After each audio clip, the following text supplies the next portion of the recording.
give me one shot here on a blue chip stock, believe me, Kevin, the only problem you're gonna have is that you didn't buy more. Nobody knows if the stock is gonna go up, down, sideways, or in circles. What is good, NBA draft fans? Your boys are back. The Wolves of Ball Street, your favorite draft analyst. It's Corey and Albert from the Draft Deck, NBA Draft Podcast. Albert, we're here today. Long-time listener, first-time caller. Hey, Mike. We got Nick from Staten Island. Yeah, calling Mike, in about the Rangers. Let me tell you something about the Rangers, Mike. We got our guy Nick from NoCeilingsNBA.com. Nick, what's going on, man? Hey, first time caller, first time, long time. No, I'm kidding. Enough with that. It's awesome to be on to talk to you guys tonight about some draft stuff, and I know that the player we're going to be talking about today is certainly someone that we are all very excited about over in the No Ceilings family. Yes, we are. It's exciting to have you. If you haven't yet, just before we get into all the work to plug, I hope everybody checked out Nick's piece on what made him write about the NBA draft, because it was a fantastic piece. And this is we got an all New York podcast going on right now. Even though you guys have migrated to California, we got our a New York pod going on to talk about one Malaki Branham from Ohio State. Branham just turned 19, young player in this draft, listed at 6'5.5" with a 6'10" wingspan, 13.7 points per game, 3.6 rebounds, 2 assists, 1.7 turnovers, 0.7 steals, 0.3 blocks per game, shot 49.8% from the field, 41.6% from three, 83.3% from the free throw line. True shooting percentage, 59.6%, nearly 60% as a freshman. Not too shabby. PER of 20.4. Branham was not a preseason draft stock guy. Not really on the radar, although he did go to LeBron James's St. Vincent St. Mary High School. He was very much not on the preseason radar, but currently resides at 13 on ESPN, 11 on the Athletic, 21 on Tankathon, 12 on Basketball News, 8 on Bleacher Report, 15 on Sports Illustrated, 22 on The Ringer, and 12 on the latest No Ceilings big board that we released earlier this week. That's an average stock price of 14.25, currently ranked at 14 on the Draft Deck. So, Nick, I'll start with you as our guest. Is Malaki Branham stock price too high, too low, or is it just right? This is funny to me because I was someone who I think bought into Branham a little bit earlier than some people this season. I thought about him as a sleeper deep dives guy in around January, wrote about him as a sleeper right before he stopped being a sleeper anymore. So yeah, that was sort of interesting. And it's been very weird to sort of be in a space ever since then where it seems like everybody else's evaluation of him has been sort of zooming past mine, because I have him at 14, and you know, I think he's a clear lottery guy. I think his stock is in the right place, given that I have him at 14 and he was 14 on the Draft Deck. But it has been very interesting to sort of see, you know, as he started catching on fire in, you know, January, February, that, you know, a lot of other people were like, oh, this is, you know, a top tier prospect. This is someone who we might want to consider for the top 10. And I don't have him as quite a top 10 guy, but I definitely do buy in, especially just, you know, given how much more of an offensive role he took on over the course of the season at Ohio State, and given how well he did with that role, given, again, that you already mentioned that he just turned 19. Albert, where are you at with him? I'm at a weird place with him. I feel like 14 is just right, just because, as Nick said, he's clearly a lottery pick. I actually have him 10th on my board, and then as I was looking at my board today, I was like, am I sure I want him at 10? So I don't know. I question my board every damn day. I kind of hate it, but I also love it because I think I'm smart, but I also hate it because I think I'm dumb. So that GIF that I use all the time on Twitter really, I think, expresses how I feel. But anyway, okay. So with Branham, I'm with you. We just recorded a pod with Hawks Draft Simon Rath, and he said something really interesting. He was like, "Dude, if we gave our evaluations on Branham after 12 games, what the hell would that look like?" And I thought that was a really good point, because when he first started off, he had a really tough early stretch. Well, not tough, but it just wasn't what He didn't he had pop a really the way that he did Yeah. correct. He had a January really off. strong end to the season. Exactly. And you know what, Nick? I want to give you credit. So I went back to your article today and read your deep dives one, and I was like, sleeper deep dive. And I was like, oh, like, yeah, it is funny how you were really, first off, great article. Let me give you, very kind of you. let's give you your flowers, give you the love that you deserve. It was a great article. But overall, just, looking at the stuff that you wrote in there, and, thinking about my evaluation of him and prepping for this pod, I do have some like questions now, a little bit. Like, I did wonder, like, why did I put him so high on my board? But then at the same time, maybe I'm right for having him as high as I have him. I don't know. So I'm all over the place, but lottery sounds good to me, is ultimately what I feel. It's a little high for me. And okay. I have had him there at that I've had him in that 14-ish range. Even I think I had him at 13, maybe 12 at certain points. But ultimately, when I really, really dove in his film today, I found some things where I was like, maybe we should pump the brakes a little bit before crowning him this perfect prospect that everybody seemingly talks about. Like, people don't. There's not a lot of critiques on Malaki Branham's game on the internet as of right now. But there are certainly things that we need to talk about. Before we get into them, let's head to the chat. Appreciate y'all rocking with us live. The streets are buzzing. Nick's at 11, emoji eye. Whoa. Stock going up. No, the Kings, I'm actually at 4 for the Kings. Mino F. Salute, fellas. Keep doing y'all thing. Appreciate you tuning in. Josh the Pels fan, future teammate of Darius Garland, Malaki Branham. Cesar Ramirez, my dudes. Efron Lopez. Personally, I think he's a fine prospect, but people are reaching on him a little bit with the top 10 talk. So let's try to get into it a little bit. But before we do, I'm going to give you all 10 imaginary dollars. Although, Here we go. There was a lot of support out there for us with the draft guide and our merch. So maybe I could talk to Mr. Metcalf and give you guys 10 real dollars to do this exercise, because we can afford it now. He's going to take $10 from me if he hears that from you. He's going to try and find me for you daring to ask for money on my behalf. If you had $10 to invest in Malaki Branham, Ochai Agbaji, and Jaden Hardy, how would you spend your $10? Albert, starting with you, how you spending your $10? I don't know. Corey, what do you do in your free time that you come up with these unbelievable trios that leave me absolutely stumped every damn week? I really question why you're so good at this. But here we go. I have Hardy still in my top 10. So right now, as we're talking, and Corey, like you, I did the deep dive on Branham, and I was like, what the F? Like, there's some stuff here that I don't love. But okay, here we go. I'm going to try my best. So Jaden Hardy, guy I still love. I think I have him 8 or 9 on my board. I actually have him 9th. So with Hardy, I'll give him $4. Good Lord. Is that too low? No, give him the $4. I don't want to be cheap here. We're going to give Hardy $4. Going to give Branham. I hate this. I hate you, Corey. I hate you. Okay. Let me be a man here. Okay, so Hardy 4. Okay, Branham 3, and Agbaji 3, because I've really talked myself into Agbaji recently. So 4-3-3 is what I'll go with. All right, Nick. Do I have to equivocate for as long, or can I just? You could just give us. You don't have to. This is a constant theme with Albert. These questions, the $10 question always trips him up. I'm cheap, that's why. Wow. Okay.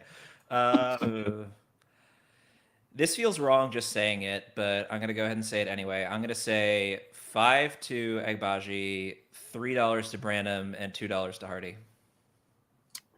I'm very similar. Good on you. I have 5 to Agbaji. I've moved him to 10 on my board. I'm back in. I'm gonna give 275 to Branham, Quarters. and I'm gonna give 225 to Jaden Hardy. And I think that the math checks out there. But somebody in the comments or watching live, you can correct me if my math's not right and get the calculator out. Hey, guys, really quickly, 275 doesn't even get you on the subway anymore. Can you believe the world we live in, guys? Well, considering I just took the subway, I very much Jesus. so can believe that. This is the tragic part, is that I almost made a joke about how so Hardy can't get on the subway, but then I realized, oh wait, you're only giving Oshai subway money. I see how it is. Everybody else just gotta fucking walk their way there. Yeah. All right. Let's talk about the actual nitty-gritty details of his game. Let's get into it. We like to start with the shooting on the Draft Deck NBA Draft Podcast. So let's start with the shooting.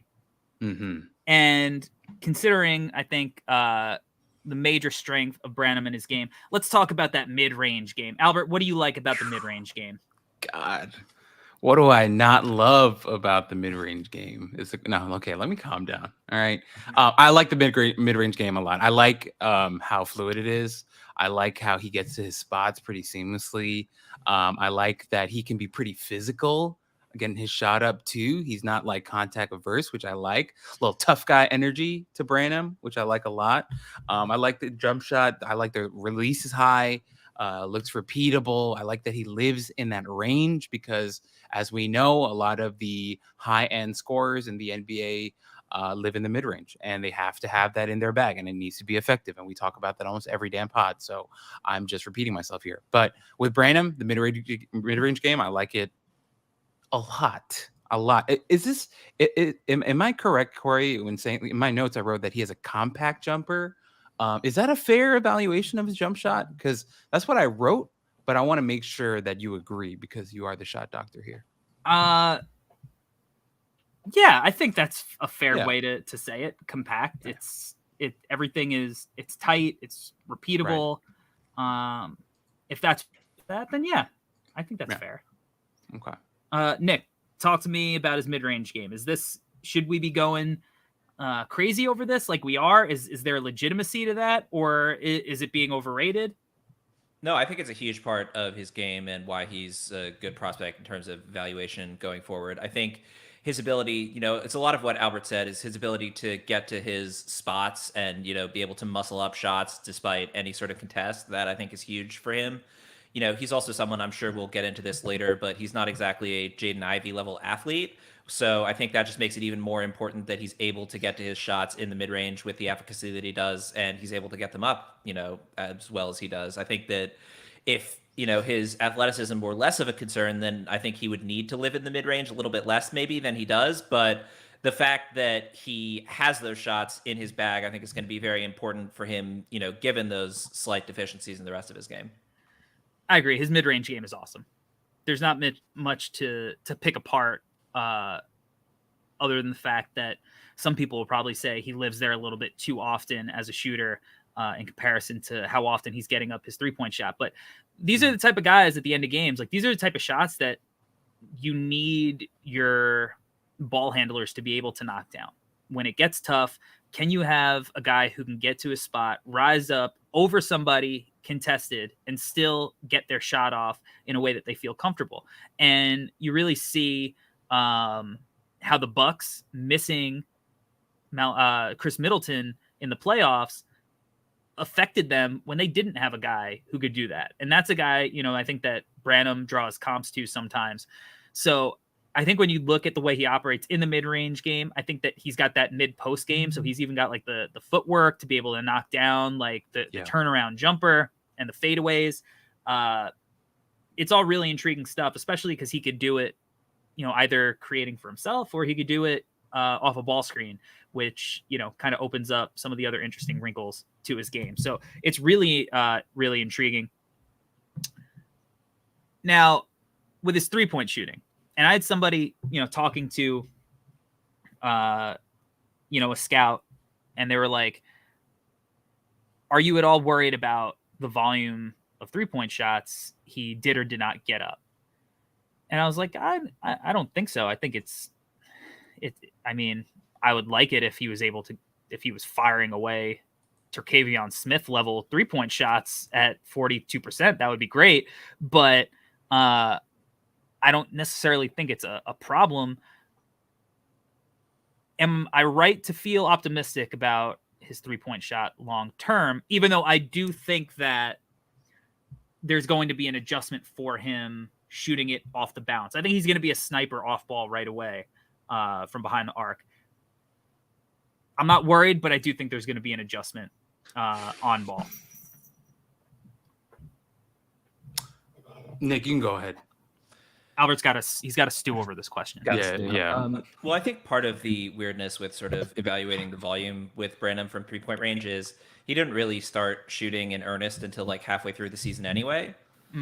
So, I think that's the kind of thing where I am a little bit worried about his relative lack of 3-point volume, but that also comes with the caveat of the fact that his game the last 3 months of the season was very, very different from his game the first 3 months of the season. I think that, Corey, especially as you said, off ball right away, he's just going to have it. That's not going to be a problem for him. Yeah. And certainly one would presume that his role in the NBA, at least his first couple of seasons, would be smaller than it was, his last couple months at Ohio State. And, the fact that I think he was able to ramp up so quickly and adjust to the Ohio State offense with a guy in E.J. Liddell being the primary guy on that offense, I think that bodes well for his ability to sort of fit in developmentally in a variety of different contexts at the NBA level. So I think that means that his 3-point shooting is going to increase just because of the role that he's playing almost more than anything else. So especially when that is coupled with sort of his dramatic change in role in the middle of the year, I'm not too worried about his 3-point shooting volume. I would hope that, by year 1 or year 2, he's getting up a bunch of threes, at least off ball. But, again, given how much his context changed just in the middle of the year, I'm not as concerned about that as I might be for some other prospects. Okay, so if I can give some I want to piggyback off of everything that Nick said and kind of explain to you guys the context behind why I started to question myself with having Malaki at 10. I don't remember if it was today or yet. No, it might have been yesterday. I was listening to the Ryan Russillo pod, and he had George Niang on his show, and they were talking about Niang's game in the league. They were talking about like Grant Williams, different guys, and something that Russillo said that really resonated with me. And I was like, oh yeah, like I need to be thinking this way more. Was he said a lot of times we evaluate these guys in college and we forget, or we could forget that the roles that they're playing in college aren't going to just automatically relate to the next level where they're playing the same exact role. And when I look at Branham, I feel like with his 3-point shooting and with everything that Nick just talked about, I feel like at least off the catch, it's going to be there. Right. And then when we talk about off the dribble and him eventually that blossoming and that kind of translating to the next level, I think it's going to take some time. Like you guys said, I'm pretty much essentially just copying what you guys are saying, except that I think the role that he's going to be asked to play is not necessarily like even the latter half of last season with Ohio State. That's just not going to be there, I think, regardless of what team he ends up on. I think they're going to ask him to stand in the corner a lot, and he's going to be, shooting, off the catch and things like that. So I feel like he's going to be given the leeway and the time to develop into a more effective shooter off the dribble. But initially from day one, I think he's going to be able to shoot it well enough is what I think. Yeah. And as long as he could space the floor off the ball, I think in the range that he's at right now with his draft stock, we're looking in that 13, 14, 15, maybe 12 range. You have the teams like OKC, Charlotte, Cleveland, even Atlanta, all guys who have primary on-ball creators that you don't need him, as you said, to necessarily have that lead role that he had at Ohio State. He might play off of LaMelo Ball. He might play off Darius Garland. He might play off Trae Young. He might play off Julius Randle at 11. So I just wanted to see a reaction there when I use Randle as the main guy. Poor man's E.J. Liddell, Julius Randle. Oh my God. I just want to say I left feeling very good about EJ Liddell rewatching this Ohio State tape. But guys, did you see Julius Randle on a bike this week? Does that not interest you in terms of his potential for next season? I didn't see him on a bike, but I saw him in a picture with his shirt off, and he is in unbelievable shape. Just truly really good shape down in Dallas, grinding away. Dallas, they got some food. They got some good food spots. I know. You know what I mean? Take the JFK tour. Go get yourself, some good barbecue. You know what I mean? They got some good spots. So, do you think that the general lack of athleticism, if there's going to be a big time or even a small time issue translating his ability to create space, where at the college level, he was still taking some pretty tough shots over some of these college defenders, where, I mean, he's going to have elite athletes guarding him at the next level. I mean, do you think he's going to have an issue there early on, kind of adjusting to that, Nick? I mean, this is a cop-out, but I think all prospects have, that kind of adjustment to a certain extent.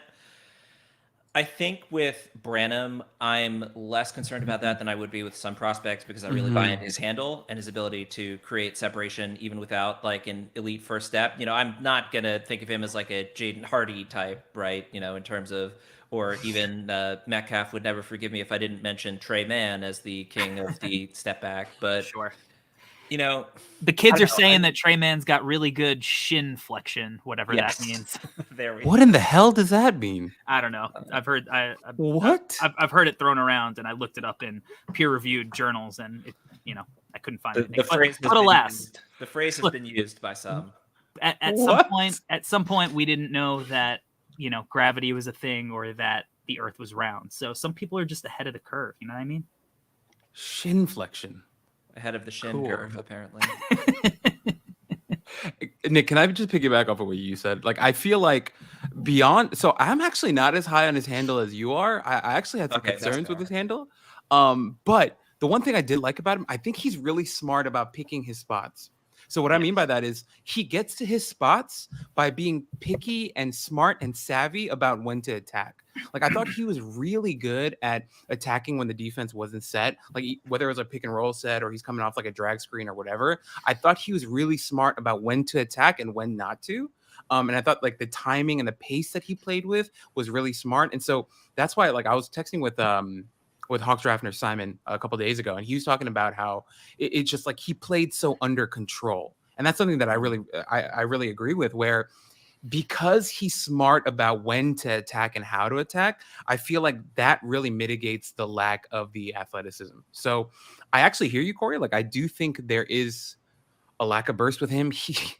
There is one drive though where he got right by Max Christie against Michigan State, and he went up for the dunk and he didn't get high enough. So it became one of those like, I'm gonna go dunk it, and then he kind of had to like drop it in because he wasn't getting high enough. So I think those moments, we'll probably see more of those moments on the next level where you're gonna wish he was a little bit more athletic, but I think the savvy is there. I think the intellect is there. I think the pace that he plays with, and the and he's looking for advantages and he's looking for angles. And I think he does a really good job with that. So I think I'm not as worried, but at the same time, we're talking about the NBA. So those little weaknesses in your game, you're going to see that's going to get accentuated even more on the next level. So. Yeah. And you kind of brought up the finishing and the pace. And what's weird about him is his pace. He's kind of just going one gear the whole time, but he's playing with pace and he's crafty. Like, there's not a whole lot of change of speed, or if there is a change of speed, it's not like a noticeable change of speed because he doesn't have that quick burst. So it's very much but he's still able to get to his spots a lot of times. Now, one of the things I do think that Ohio State bigs were excellent at, shout out EJ Liddell for sure, is they were doing the Steven Adams, where they seal their man by the hoop, and it basically takes away the rim protector entirely, because they're basically boxing out, or I guess holding like post position with no intention of actually getting the ball. This is a trick that I use at the high school level when we run zone sets to seal the middleman in different sets, where you just kind of post somebody up. Steven Adams really good at that. Gortat was really good at that. So a lot of like the below the rim stuff, it almost felt like he just had a free layup and he doesn't really need to show all that much burst. He had really good finishing numbers. I think he showed off some really crafty finishes despite the fact that he wasn't an above the rim guy, although he had one flush with his left hand that was really, really impressive in one of the games.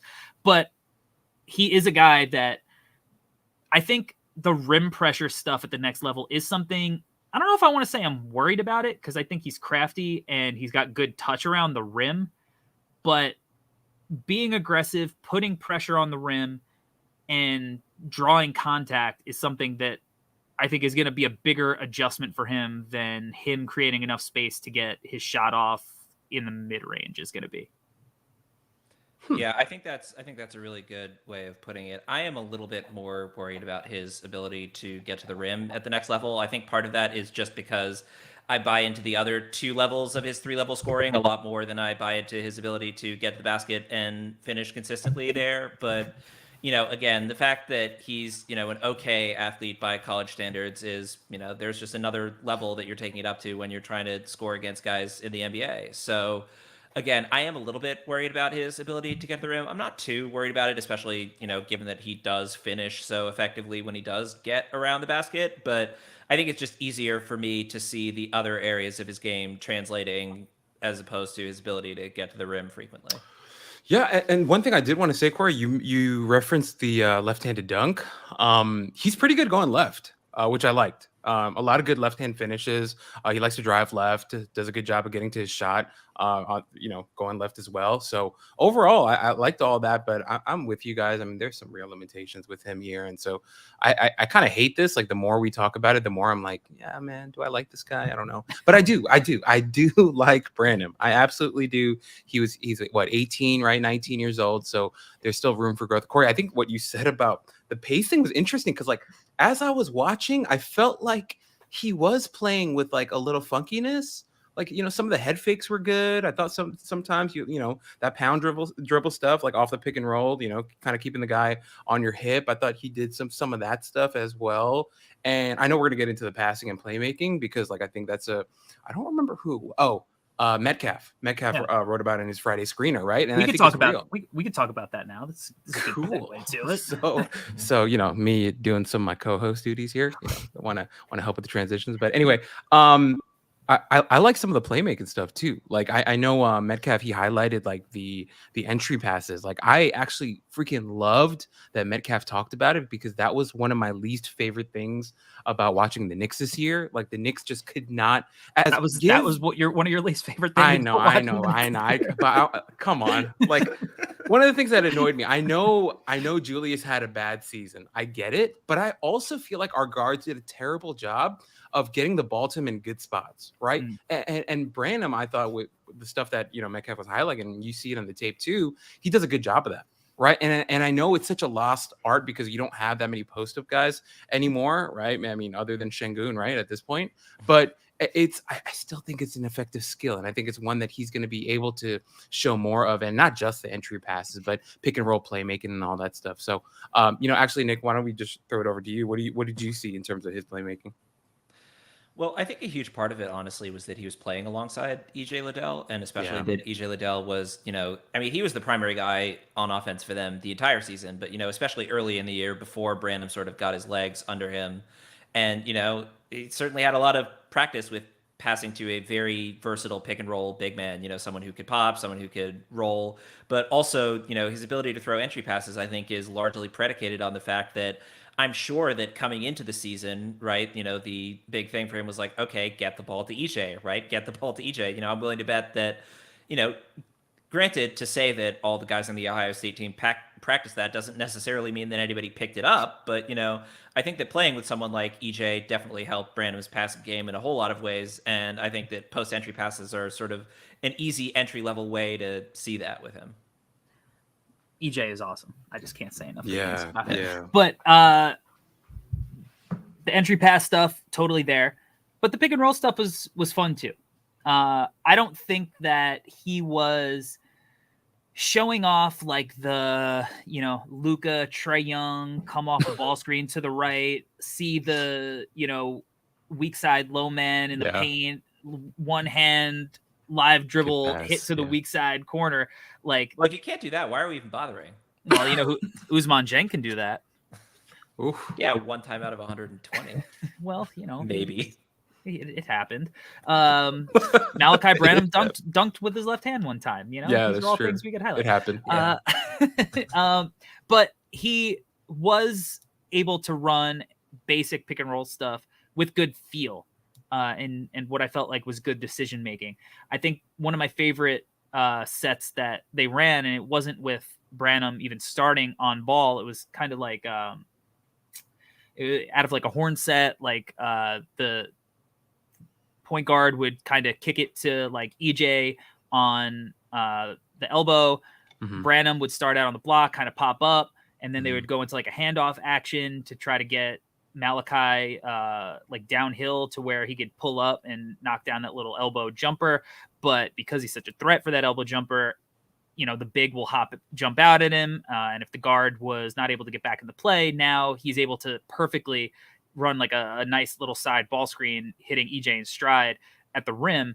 And that's the kind of stuff that I could really see working for him early on, because I think that he could find a real niche as being a guy who, we talked about the off ball shooting. Like, I think he moves pretty well off ball, coming off handoffs. And the fact that he can kind of pull up and has good touch in some of those shots, I think he could really take advantage of some of the pick and roll stuff without giving him like, okay, here's the ball, run a pick and roll. Because as we said, like, let's say he goes in the range, in that 14 range, all of those teams already have the guy that is, here's the ball, go run pick and roll. So for him to kind of show off a lot of his passing chops, I think those are the kind of opportunities that he's going to get early on in his career to do that.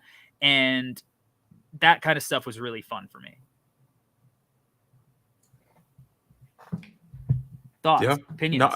No, my bad. No, I was deferring to Nick. You're asking me to have thoughts and opinions at the same time? Come on, well, man. No, I wanted to defer to Nick, our guest. So go ahead, Nick.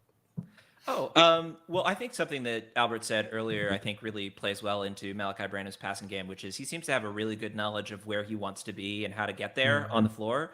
And, I think that's something that also shows up very clearly in his passing of, he isn't someone maybe who's going to be, the best highlight reel passer in this class, but, he's someone who has a very good idea of where his teammates are, and more to the point where his teammates are supposed to be on the floor at any given play. And, I think that's something as well that, given the sort of general skill set that he has, there are a lot of different lineup contexts that make sense for him. So, even if he's not going to be someone who's going to have the ball in his hands as the primary guy, like you mentioned, teams that are picking in the 14 range, they have the player who they think of as the primary on-ball guy.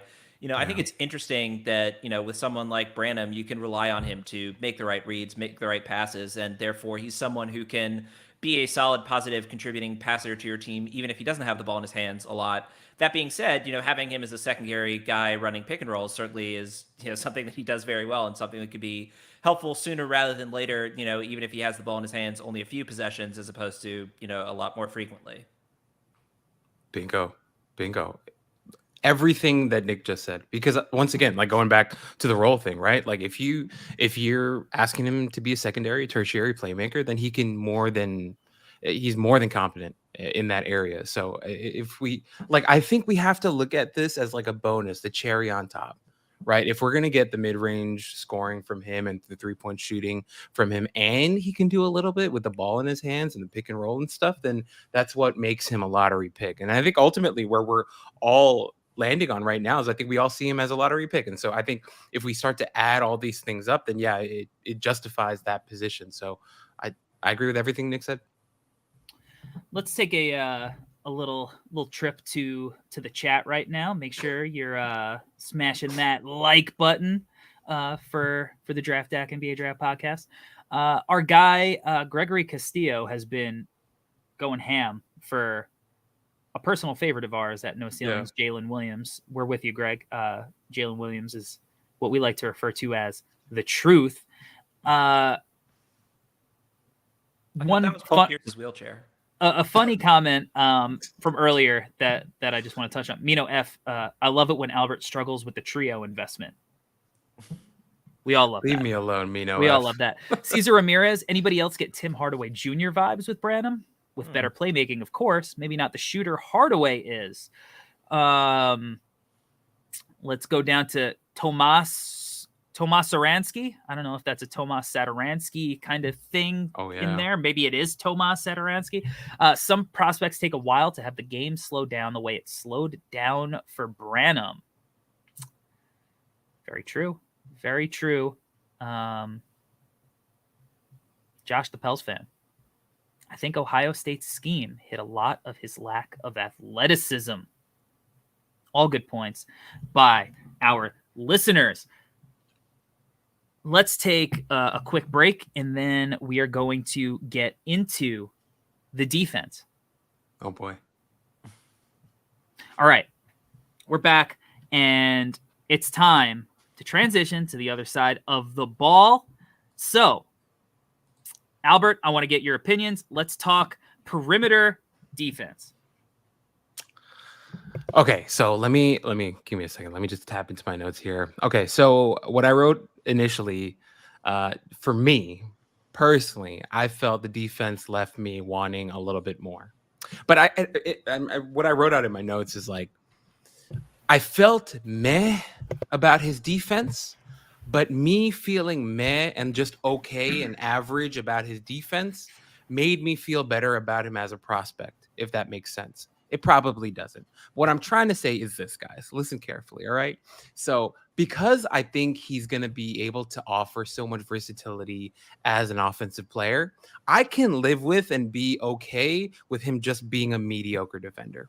So if we get into why I think he's kind of a mediocre defender, like I want to give him his credit. Like I think he uses his length pretty well at times. I thought the foot speed was like average to below average. I didn't really see him do any of like the crossing of the feet that Metcalf likes to talk about a lot. I'm giving Metcalf a lot of love on our pod today, which and he I don't didn't know even how I feel. He wouldn't even put the real $10 through. We had to stick to the imaginary $10 there, and you're giving him way too much love. You're right.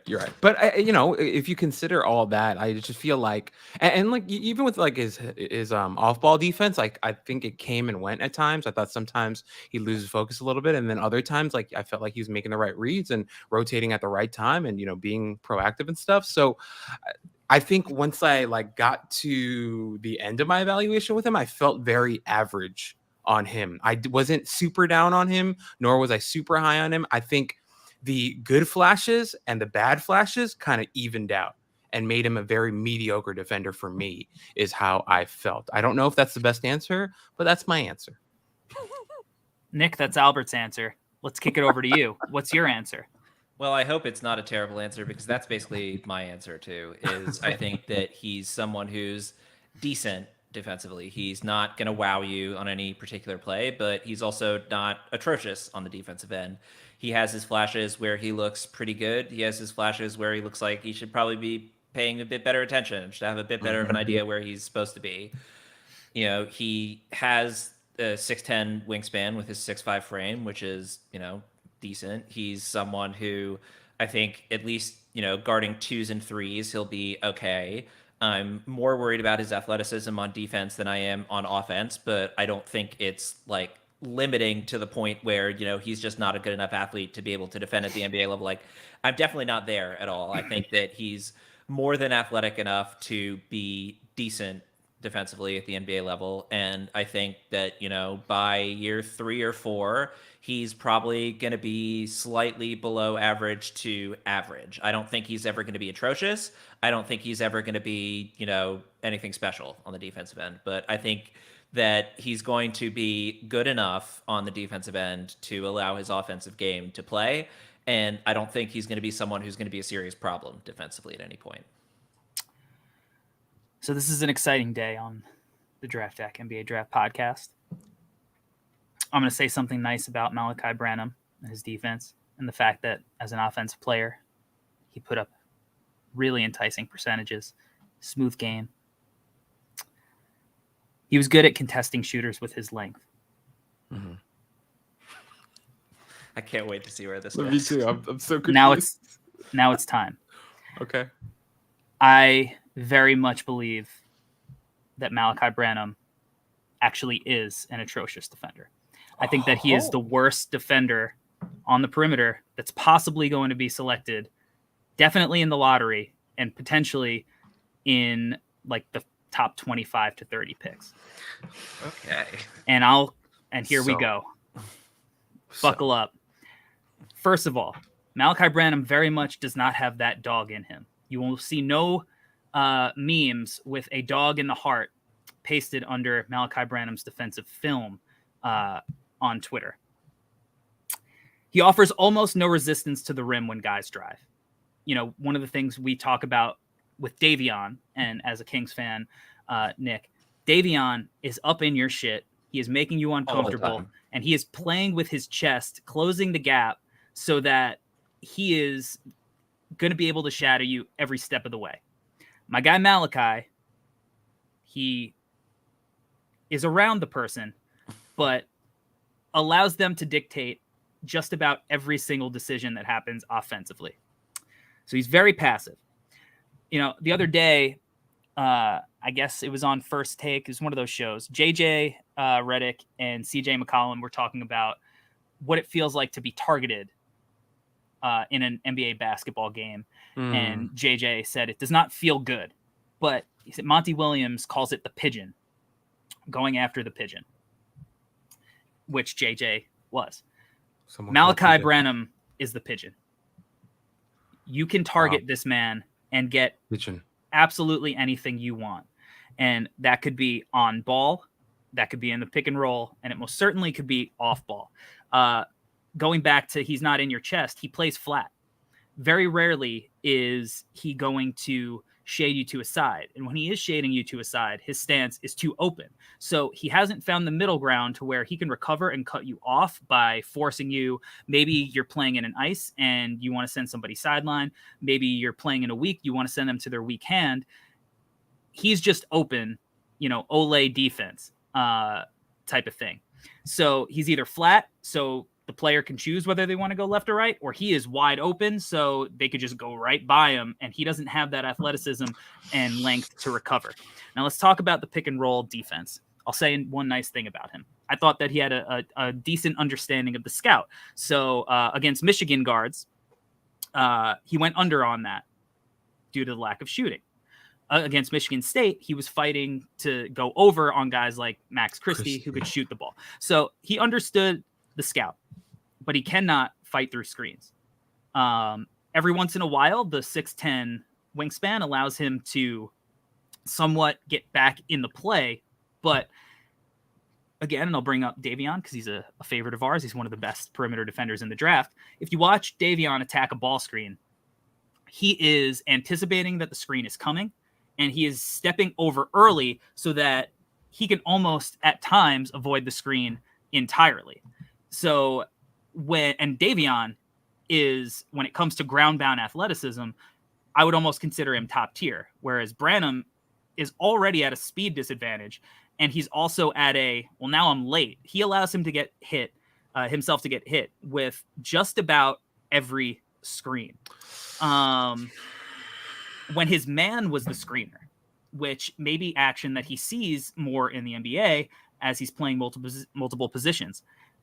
That is just that's a free point almost every time.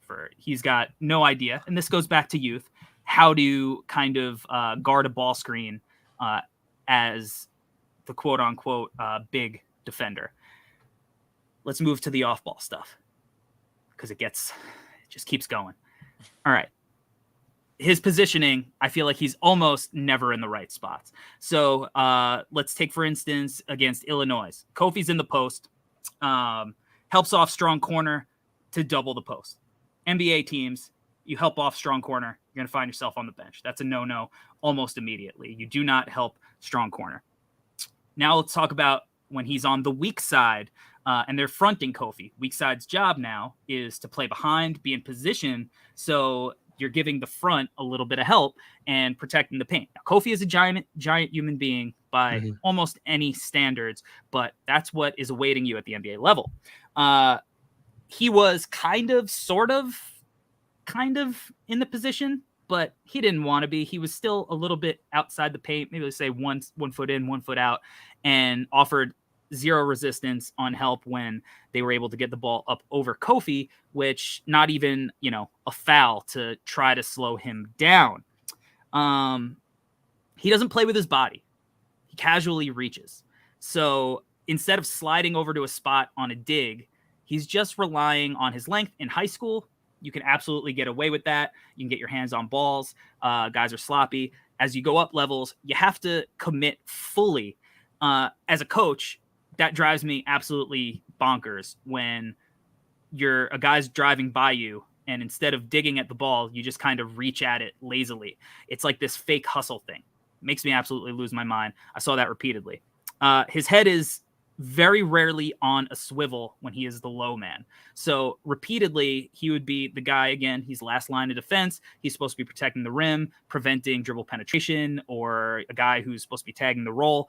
And too often did I see him just not even realize that the ball was going to be coming from the ball side because he was a little bit too focused on his man. And that'll be the last of my undressing of Malaki Branham on the defensive end. Sure. But I was left shocked, awed, and dismayed because when I really focused in on it, watching multiple games in a row, it started becoming apparent where I started seeing trends, and I did not like it. And it made me realize that my guy EJ Liddell had a lot of work to do as a rim protector and as a defensive prospect. And I'm not saying that Malaki Branham is helpless, and because he's very young, and obviously the offensive value is big time in what he offers. But I'm worried that if he doesn't go to a good team, that he's going to be a pigeon. I think so. Here's the thing, Corey. I think first off, a big rebuttal that I want to give is that compared to the two guys that you mentioned in CJ and JJ, Malaki has way better measurables. And in my opinion, what else I want to say is you brought up Davion a couple of times, and I actually think that's really unfair because Davion was an upperclassman in college. Also, I feel like Davion, obviously, you mentioned the foot speed and all that stuff, and he had great principles and coaching, and he was there for years, right? So with Branham, and also you mentioned like the stuff with his stance being flat and all that stuff.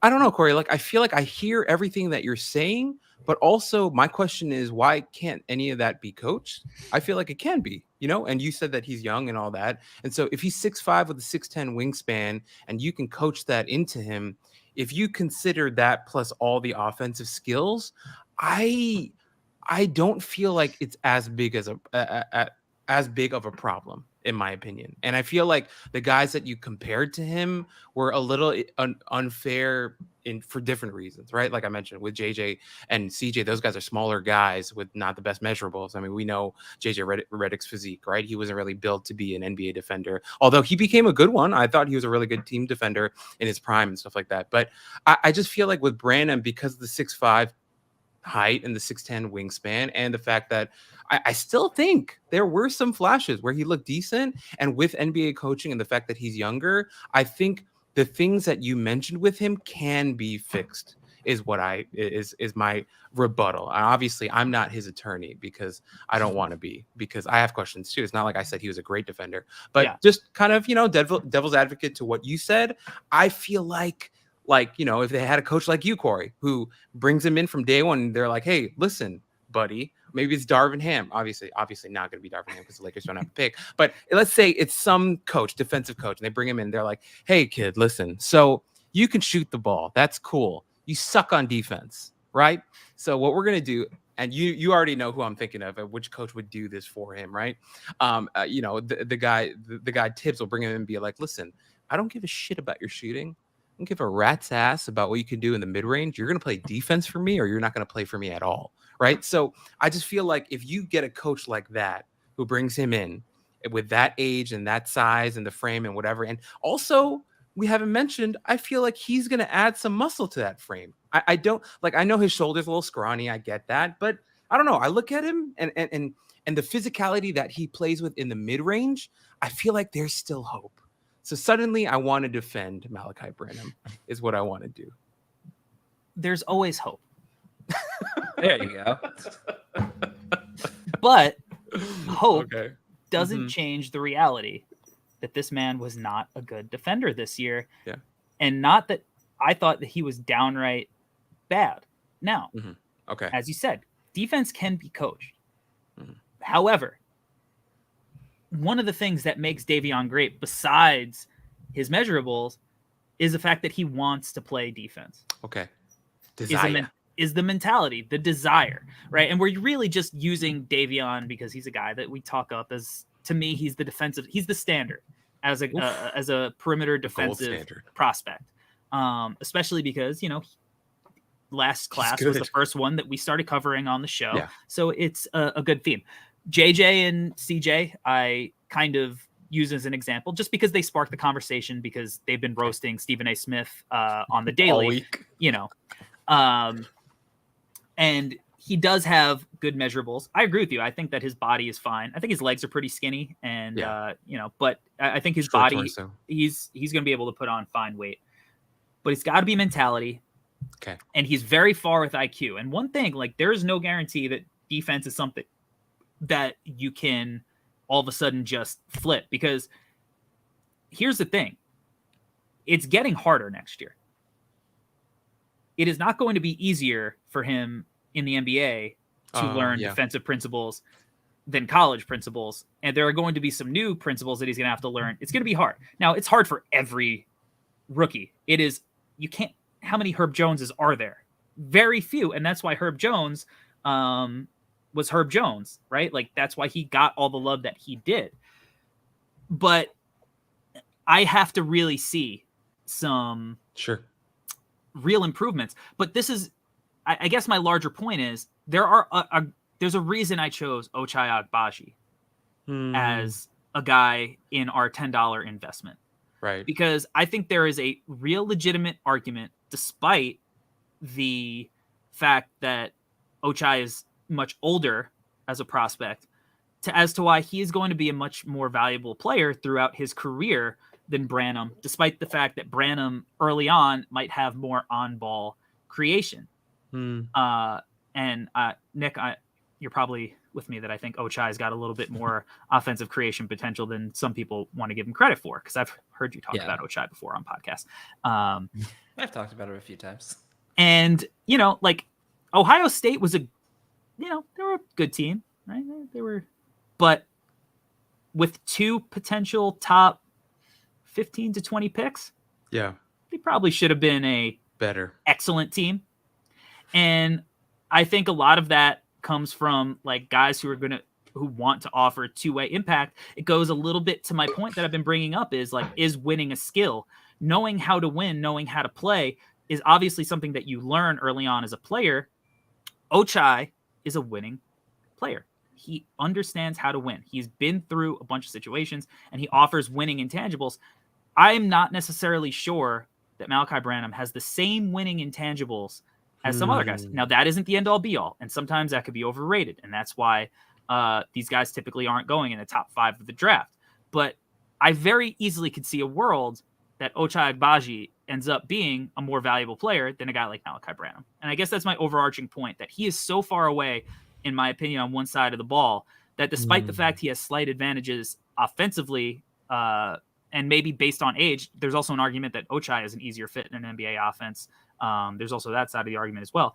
But to me, the fact that I think he's really far away, really kind of, and again, Thibodeau is not going to play him if he's making those mistakes. He's going to get pulled.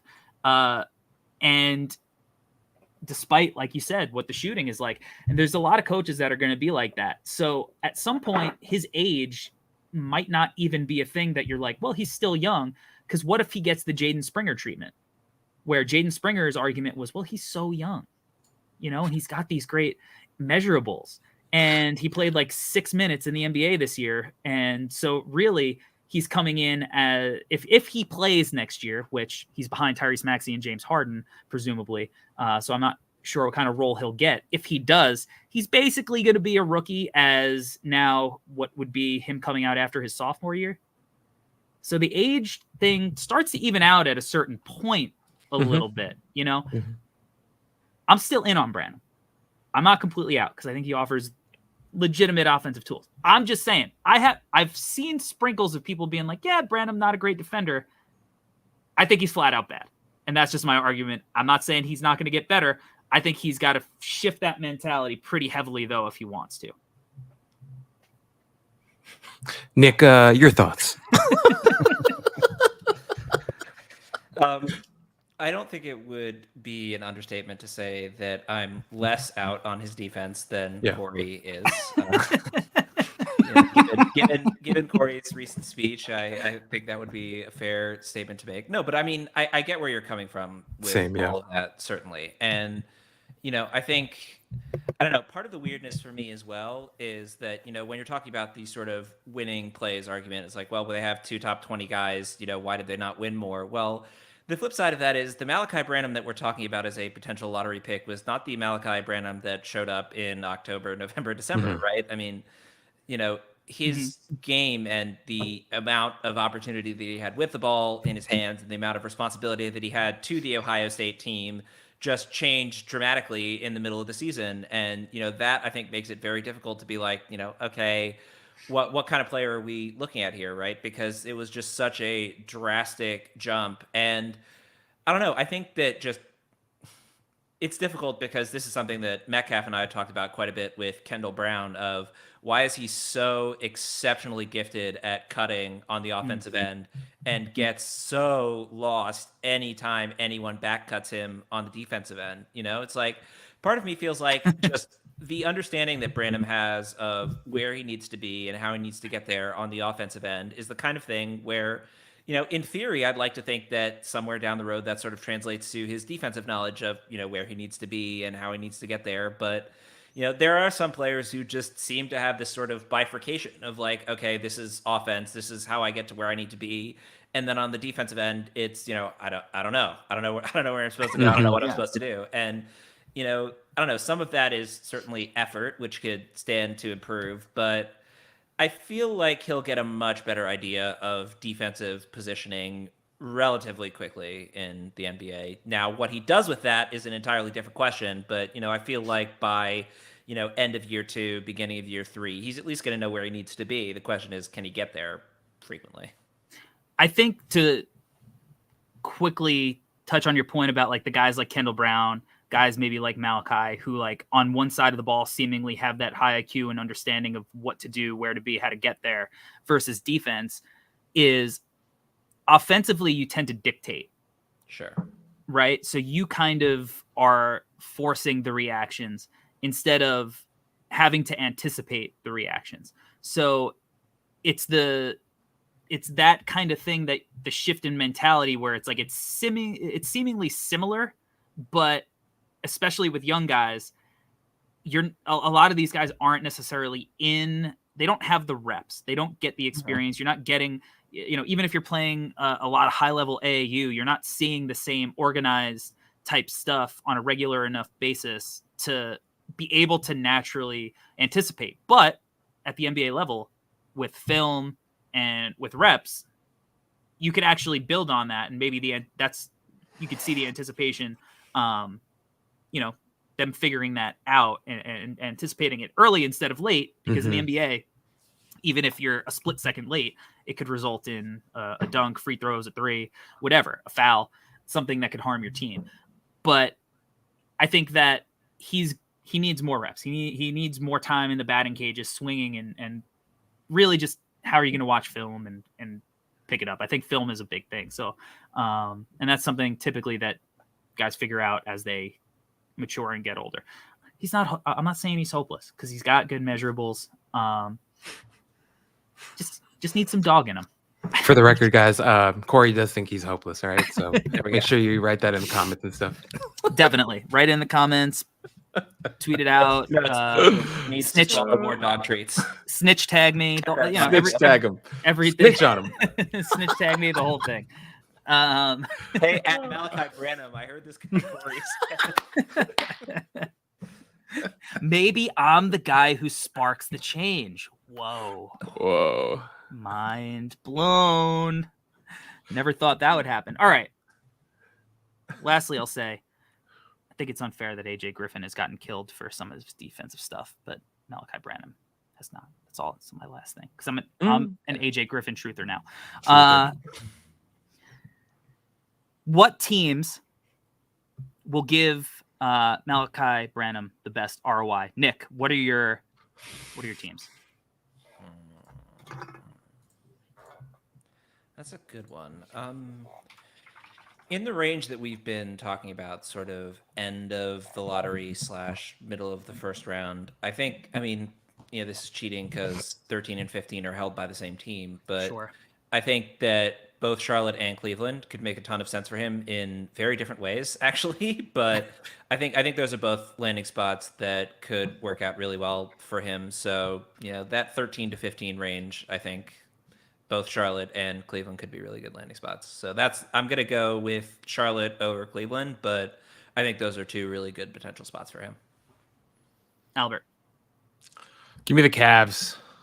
Give me the Cavs. Give me the Cavs. I put him next to Garland. Put him next to Garland. You got some defensive anchors behind you to clean up his mistakes like he got a lot of with EJ Liddell. So he's going into a similar situation, but now with NBA coaching and NBA practices and NBA regimens. And so I feel like it could be a good place. Next is what you're saying. Yeah, I guess not. Because I still have this gigantic gut feeling that some idiots are going to pass on Johnny Davis and he's going to be there at 11. And my New York Knicks end up with Johnny Davis is one of my big predictions for this draft. And I hope I'm right for once in my goddamn life. So I see the Knicks taking Davis over Malaki. But anyway, and also because of what Corey said before too, like I agree with that. Like Tibbs will not play Malaki Branham for at least 4 years. Like we don't even know if Obi Toppin's going to get minutes next season, and he's already 45. So I don't think Branham on the Knicks is the best choice for him. But I'm praying every day, doing everything I can to get Johnny Davis on the Knicks. So anyway, send Branham to the Cavs, and I think it gets interesting. Is my take. That's also my spot, by the way.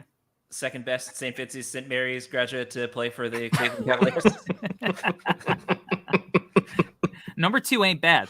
Yeah, not bad at all. Number 2 ain't good. bad. But I agree. The Cavs to me are the number 1 team. I had Charlotte on my list as well because I think offensively it's like a beautiful fit with him. I think he would be a really nice complement to LaMelo on the offensive side of the ball. And, with that second pick, hopefully they end up with a, Jalen Duren or Mark Williams, and you can kind of have that future rim protector there. But Cleveland, one, offensively, I love his fit in the backcourt with Garland because Garland can offer you, the ability to have him run off-ball stuff, but he's obviously also going to be the primary guy, allowing Malaki to be the secondary creator a little bit and then space the floor. He's going to be able to run pick and roll with Allen or Mobley. And then obviously defensively, that's a team that's huge. And for all of my defensive worries would really mask that side of the floor as they have for some of the other guards. And that's not to mention guys like Isaac Okoro on the wing, who can kind of take some of the harder matchups that the Cavs might have to play on a nightly basis. So I'm with you on Cleveland. I think Charlotte's interesting. And, but offensively, I think he fits just about any team in the league. Bingo. What about defensively? I know you really buy into his defense. Yeah. Have you guys heard about how I feel about his defense? Albert, it's time. Yeah. I need you to sell me this pen on Malaki Branham after I just took the pen and took a hammer to it a little while ago. So I need you to turn this ship back around in a more positive way. I need you to sell me this pen on Malaki Branham. Here we go. I'm going to sell you guys on Malaki Branham because he's a really good basketball player, and I need you to ignore all the hurtful words that you heard today from. I'm just kidding. But here we go. Here we go. So the NBA is a league where teams need to be good on offense. A lot of winning in the NBA happens with teams that are strong offensive teams. And the thing about Malaki Branham that's going to be interesting is he's going to be a guy who's going to offer a ton of versatility on the offensive side. Now, that's a really important thing for us to note because versatility is one of those, those really important touch words, hot words, keywords in the league. Teams are looking for versatility on both ends of the floor, but especially on the offensive side. Malaki Branham is going to be a very versatile offensive player, whether with it's with his shooting in the mid range or from three. We believe in his playmaking as a secondary guy. He's going to offer a lot of that. And then defensively, we have to remember that he just got out of puberty. He's still learning many things in life, and he will be a strong, or maybe not strong, but I think there is a clear path for him to one day become a decent defender. And if we're talking about a guy who's going to offer you a ton on the offensive end of the ball one day as he fills out his frame, he learns more in the NBA coaching, NBA food, NBA everything. He's going to become a really important asset to a winning team because of how much versatility he offers offensively and how he's hopefully going to become an adequate to maybe slightly below that defender, which is more than good enough for the offensive driven NBA is my sell you this pen. You brought it home, Albert. You made us proud here on the Draft Deck NBA Draft Podcast. Nick, really fun having you on. You said a bunch of words that I couldn't understand. I'm more of an SAT proctor than an SAT taker, which I loved. And tell the people where they could find you on the World Wide Web. Wow, that's quite an outro. I'm not entirely sure what to do with that. I'm just kidding. I understood the words. I'm glad to hear it. I love a strong vocabulary in a man. Wow, now I really don't know where to go with this I'm outro. just Anyway, you can find me on Twitter at NBAJOHNSON, and you can find my written work, of course, over at No Ceilings NBA, as well as over at #Basketball and Nets Republic.